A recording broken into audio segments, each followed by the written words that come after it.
Hello everyone, আসসালামু আলাইকুম। Welcome back to my new blog. চলে আসলাম আজকে আপনাদের সাথে নতুন একটা ব্লগ নিয়ে। আসলে আজকে রান্নার ব্লগ নয়, আজকে নিয়ে আসলাম আমার বাগানের ভিডিও আপনাদের সাথে শেয়ার করতে। আমার বাগানে কি কি গাছ আছে সমস্তটুকু শেয়ার না করতে বলে যতটুকু শেয়ার করা সম্ভব আজকে আমি আপনাদের সাথে ততটুকুই শেয়ার করব। চলে আসলাম বাগানে। আসলে সকালবেলা নাস্তা খেতে গিয়ে লেবুর খুব দরকার ছিল, যার জন্য লেবু আনতে এসে ভিডিওটা করা। এখানে আমার মেয়েকে বলেছি যে তুমি লেবু পারো, সে লেবু পারতে গিয়ে হাতে কাটা ফুটিয়েছে। আমি বলতেছি আম্মু ব্যথা পেয়েছি। আমি বলছি থাক, তোমার পারা লাগবে না, আমি পারছি। এই দেখেন আমার গাছের লেবুগুলো।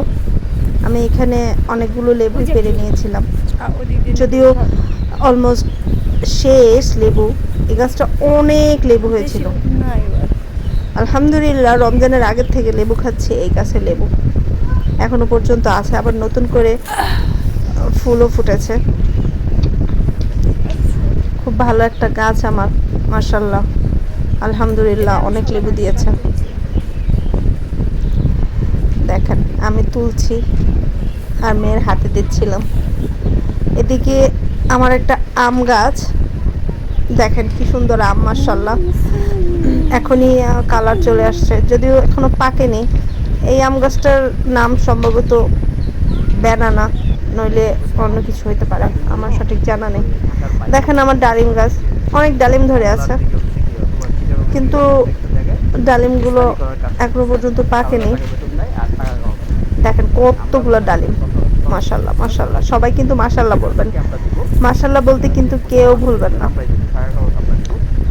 দেখেন ডালিম, ডালিম গাছের সাথে একটা আতা গাছও আছে। ওই আতা গাছটাতে আতার ফুল ফুটেছে, আতা এখনো হয়নি, আরেকদিন দেখবো। এ দেখেন আমার জলপাই গাছ, জলপাই গাছেও ফুল ফুটে আছে, কিন্তু জলপাই হতে একটু সময় লাগবে সম্ভবত। জলপাই গাছ, এখানে অনেক গাছ আছে, সবগুলো তো এখনো দেখানো যাচ্ছে না, আমি আরেকদিন আপনাদের সাথে দেখাবো। এই দেখেন আমার পিছনের আম গাছটার মধ্যে আম ধরে আছে। খুব সুন্দর লাগে যখন গাছে ফল দেখি, খুবই সুন্দর লাগে, মনটাই ভালো হয়ে যায় যখন এখানে আসি। অনেক গাছ লাগিয়েছি এখানে আমরা, অনেক গাছ,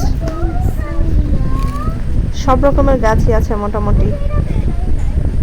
এই যে একটা গাছ ফল ধরে আছে, আরো অনেক ফুল ফুটেছে, কিন্তু ফল একটাই ধরে আছে, তারপরেও দেখতে ভালো লাগে।